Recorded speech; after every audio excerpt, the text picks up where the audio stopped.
नमस्कार। जब हम आईवीएफ इलाज कराने के बारे में सोचते हैं तब एक बात ज़रूर हमारे दिमाग में आती है कि आईवीएफ इलाज का वाजिब खर्च क्या हो सकता है। तो बात करते हैं, अगर दिल्ली शहर में हम आईवीएफ का इलाज कराते हैं तो एक ट्रीटमेंट साइकिल का कितना खर्च हो तो वो वाजिब कहा जा सकता है। नमस्कार, मैं हूं डॉक्टर हिमांशु बाविशी और आज हम बात करेंगे कि जब हम आईवीएफ के ट्रीटमेंट करते हैं तो ट्रीटमेंट साइकिल में किन किन चीज़ों पर खर्च होता है, तब हम समझ पाएंगे कि क्या खर्च वाजिब खर्च होता है। पहला आता है प्री आईवीएफ वर्कअप, मतलब आईवीएफ करने से पहले हम ये जांच करते हैं कि जो ज़रूरी जांच है, आईवीएफ की सफलता को बढ़ाने के लिए जो जो चीज़ें हमें करनी चाहिए वो पहले से ही कर लेना उचित है।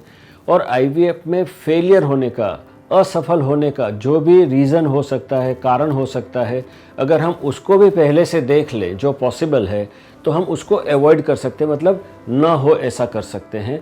तो दोनों तरफ से फ़ायदा होता है, सफलता का दर भी बढ़ा सकते हैं, असफलता का चांस कम कर सकते हैं एंड ऑप्टिमम सक्सेस, मतलब बेस्ट सक्सेस के लिए हम कोशिश कर सकते हैं। तो उसमें कुछ ब्लड टेस्ट भी होते हैं, कुछ और टेस्ट भी होते हैं। तो ये जो टेस्ट हम करते हैं उसके पर उसका खर्च लगता है।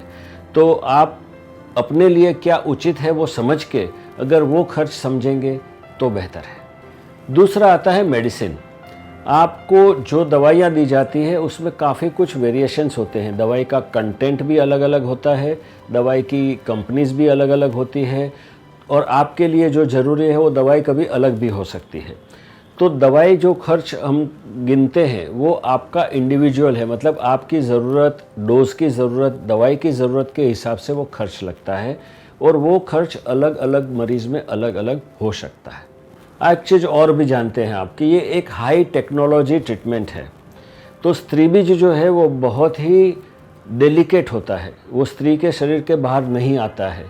जब हम उसको बाहर लेते हैं, फलन करते हैं, गर्भ बनाते हैं और उसको कल्चर करते हैं और फिर बॉडी के अंदर वापस रखते हैं, तो ये जो पूरी प्रक्रिया होती है, ये प्रक्रिया के दरमियान स्त्री बीज और पुरुष बीज और गर्भ के संपर्क में आने वाली हर चीज़ जिसकी क्वालिटी, उसके पर ये सक्सेस रेट का बहुत ही बड़ा आधार रहता है।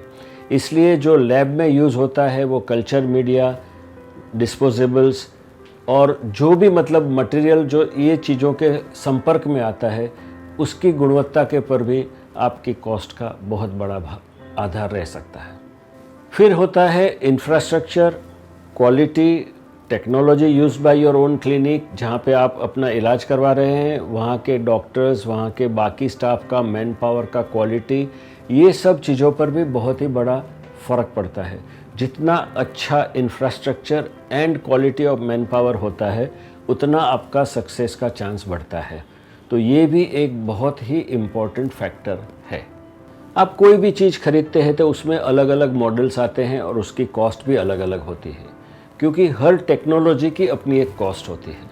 इसी तरह से आईवीएफ इलाज में कुछ टेक्नोलॉजी किसी पेशेंट के लिए कंपलसरी हो जाती है, एक्स्ट्रा यूज़ होती है तो उसका खर्च लग सकता है। और कुछ टेक्नोलॉजीज़ ऐसी है जो कि आप यूज़ करते हैं तो आपका सक्सेस रेट, सफलता का चांस बढ़ता है, तो वो आप वॉलंटरी भी यूज़ कर सकते हैं।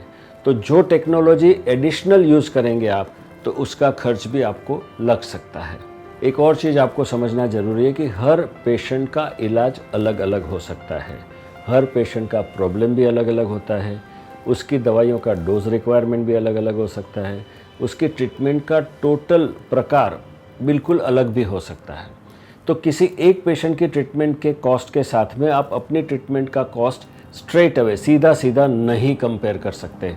तो ये भी समझना ज़रूरी है और जो ट्रीटमेंट आप करवा रहे हैं वो ट्रीटमेंट के अनुरूप आपका कॉस्ट होना ज़रूरी है।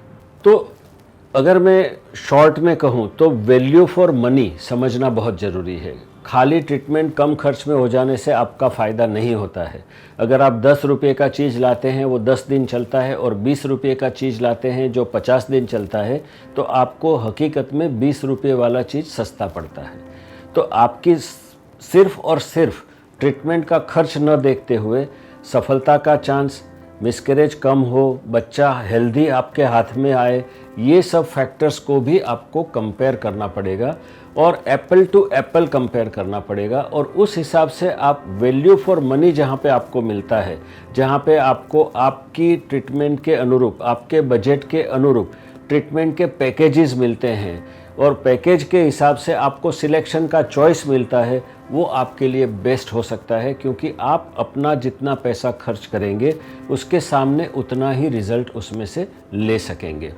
एक चीज़ ये भी बता दूं, कहीं आपने सुना होगा कि आधे दाम में सोना मिलता है, तो आप भी समझते हैं कि वो गलत है और वो पॉसिबल ही नहीं है। तो आपको ये भी समझना है कि अगर आप एक अच्छा हाईटेक ट्रीटमेंट कराते हैं तो उसका एक मिनिमम कॉस्ट ज़रूर लगता है। एक और चीज़ अंत में बताना चाहूँगा कि IVF और ART को कंट्रोल करता हुआ कानून देश में लागू हो चुका है और उसमें इंफ्रास्ट्रक्चर और काफ़ी सारे पहलू पर ध्यान दिया गया है। तो अगर हम कानून का पालन करते हैं तो कुछ कॉस्ट होना कंपलसरी है।